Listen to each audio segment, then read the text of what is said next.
ಎಲ್ಲ ಒಂದು crime thriller subject ಏನೋ ಅನ್ನೋಂತಹ ಕುತೂಹಲ ಇದೆ. ಯಾಕಂತಂದರೆ ನೀವು ಯಾವತ್ತೂ ಆ ರೀತಿಯ ಗೆಟಪಲ್ಲಿ ಕಾಣಿಸ್ಕೊಂಡಿರಲಿಲ್ಲ. ಅಂದರೆ ಈ ಒಂದಿಷ್ಟು ಸನ್ನಿವೇಶಗಳಲ್ಲಿ ಈ ಆರೋಪಗಳನ್ನು ಎದುರಿಸುವಂಥದ್ದು, ಅಪರಾಧ ಎದುರಿಸುವಂಥದ್ದು ಸನ್ನಿವೇಶ ಇದೆ ಅಂತ ಅನಿಸುತ್ತೆ. ಸೊ ಅದು ಯಾವ ಕಾರಣಕ್ಕೆ, ಹೇಗೆ, ನೀವು ಯಾಕೆ ಅಷ್ಟೊಂದು ಟ್ರಿಗರ್ ಆಗ್ತೀರಾ ಸರ್ ಅಂತ? ಅಲ್ಲ, ಇದು ಈ ಸಿನಿಮಾದಲ್ಲಿ ಕ್ರೈಮ್ ಇದೆ, ಥ್ರಿಲ್ ಇದೆ, ಹಾಗಂತ ಇದು ಕ್ರೈಮ್ ಥ್ರಿಲ್ಲರ್ ಅಲ್ಲ. ನನ್ನ ಪ್ರಕಾರ ಇದೊಂದು ಬಹಳ ಎಮೋಷ್ನಲ್ ಡ್ರಾಮಾ ಇದೆ ಈ ಸಿನಿಮಾದಲ್ಲಿ. ಎಷ್ಟೊಂದು ಕಡೆ ನಾವು ಆ್ಯಕ್ಟ್ ಮಾಡಬೇಕಾದ್ರೆ ನಾವು ಭಾವುಕರಾಗಿದ್ದಿದೆ. ಒಂದು ಹೆಂಡತಿಗೆ ಅವನು ತೋರಿಸುವಂಥ ಪ್ರೀತಿ, ಎಷ್ಟೊಂದು ವಿಚಾರಗಳು ನಾವು ನಿಜ ಜೀವನದಲ್ಲಿ ನಮ್ಮ ಹೆಂಡತಿಯಂದ್ರಿಗೆ ಹೇಳೋಕ್ಕಾಗಿರಲ್ಲ, ಅಥವಾ ಹೆಂಡತಿಯಂದ್ರಿಗೆ ಗಂಡಂದ್ರಿಗೆ ಹೇಳೋಕ್ಕಾಗಿರಲ್ಲ. ಎಲ್ಲೋ ಅದು ಒಳಗಡೆ ಅಡಗಿರುತ್ತೆ. ಹೆಂಗೆ ವ್ಯಕ್ತಪಡಿಸೋದು ಅಂತ ಗೊತ್ತಾಗಿರಲ್ಲ. ಕೆಲವೊಂದು ಸಂದರ್ಭಗಳು ಕೂಡ ಬಂದಿರಲ್ಲ. ಇದೇ ಥರ ಒಂದು ಅಣ್ಣ ತಂಗಿಯ ಬಾಂಧವ್ಯದಲ್ಲೂ ಕೂಡ ಇದೆ, ತಾಯಿ ಮಗನ ಬಾಂಧವ್ಯದಲ್ಲಿದೆ.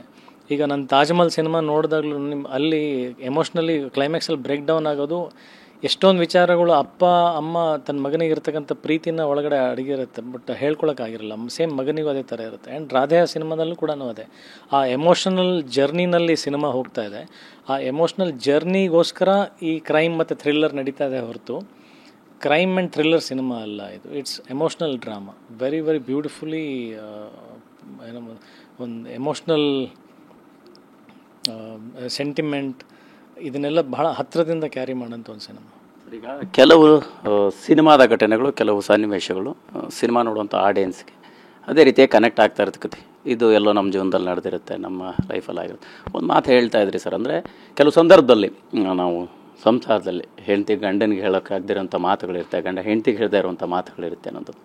ನಿಮ್ಮ ಲೈಫಲ್ಲಿ ಯಾವ ಥರ ಹತ್ತಿರದ ಸನ್ನಿವೇಶಗಳು ಈ ಸಿನಿಮಾಗೆ ಕನೆಕ್ಟ್ ಆಗ್ಬೋದು ಅಂತ ಅನ್ನಿಸ್ತಾ, ಹೆಂಗೆ ಅಂತ? ಅಲ್ಲ, ಬರೀ ಆ ಸಂಬಂಧ ಮಾತ್ರ ಅಲ್ಲ ನಾನು ಹೇಳ್ತಾ ಇರೋದು. ಇದು ನೀವು ಇಡೀ ಸಿನಿಮಾ ನೋಡಿದರೆ ನಿಮ್ಗೆ ಅಣ್ಣ ತಂಗಿನೂ ಕಾಣಿಸ್ತಾರೆ, ತಾಯಿ ಮಗನೂ ಕಾಣಿಸ್ತಾರೆ, ಗಂಡ ಹೆಂಡತಿ ಪ್ರೀತಿ, ಅಂದರೆ ಎಲ್ಲ ರೀತಿಯ ಪ್ರೀತಿ. ಇವನು ರಾಧೆ ಅನ್ನೋ ಒಂದು ಕ್ಯಾರೆಕ್ಟರ್ ಏನಿದೆಯಲ್ಲ, ಇವನು ಸ್ಯಾಕ್ರಿಫೈಸಿಂಗ್ ಕ್ಯಾರೆಕ್ಟರ್. ಅಂದರೆ ಒಂದು ಸೆಂಟ್ರಿಕ್ ಕೋರ್.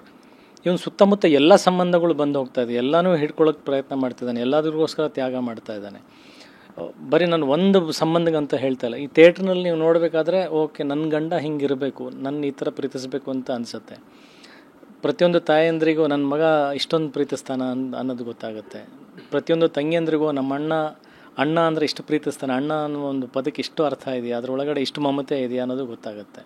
ಸೊ ಇವೆಲ್ಲ ವಿಚಾರಗಳಿಂದ ರಾಧೆಯ ಆಗಿರ್ತಕ್ಕಂಥದ್ದು. ಬರೀ ಒಂದು ಸಂಬಂಧಕ್ಕೆಲ್ಲ ಹೇಳ್ತಾ ಇರೋದು ನಾನು.